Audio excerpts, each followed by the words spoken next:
Ukraine has reportedly sent the United States an updated plan for ending the Russian war. This, as the American President Donald Trump has laid into the European leaders in the latest sign of a growing transatlantic rift.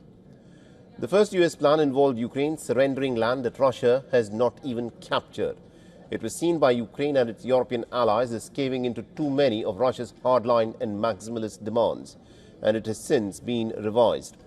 A Ukrainian official told AFP that the revised plan takes into account the Ukrainian vision, calling it a further proposal for adequate solutions to problematic issues. The official has, however, declined to disclose the details pending the reaction of the American side. But Donald Trump has been pressuring the Ukrainian President Volodymyr Zelensky to agree to a US plan, swiftly expressed impatience with both Kiev and its European allies. And Trump said that he spoke with the leaders of France, Germany and the United Kingdom about Ukraine in some pretty strong words, adding that the US was no longer spending money directly on Kiev, but instead was selling weapons to NATO allies that then supplied weapons to Ukraine.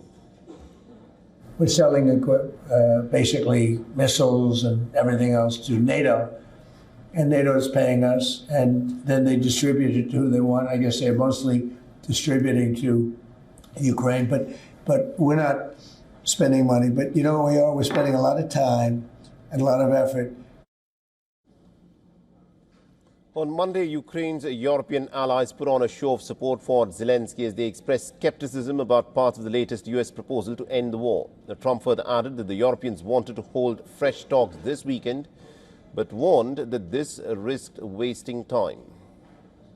We'd like us to go to a meeting over the weekend in Europe, and we'll make a determination depending on what they come back with. We don't want to be wasting time. Sometimes you have to let people fight it out, and sometimes you don't. But the problem with letting people fight it out is you're losing thousands of people a week. It's ridiculous. The whole thing is ridiculous. The tensions remain pretty high on the battlefield. Kiev claims that its sea drones have hit and disabled a tanker involving in trading with the Russian oil as it sailed through Ukraine's exclusive economic zone, the Black Sea, to the Russian port of Novorossiysk. Now, the attack is in fact the third sea drone strike in 2 weeks on parts of Russia's so-called shadow fleet, which are unregulated ships that Kiev says are helping Moscow export large quantities of oil and fund its war in Ukraine, despite the Western sanctions. Now, according to an official at the Security Service of Ukraine, the Dashan tanker was sailing at maximum speed with its transponders off when powerful explosions hit its stern, inflicting critical damage on the vessel. However, he made no mention of the possible casualties in the incident.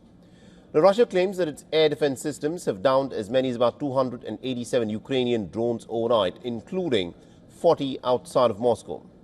For all the latest news, download the WION app and subscribe to our YouTube channel.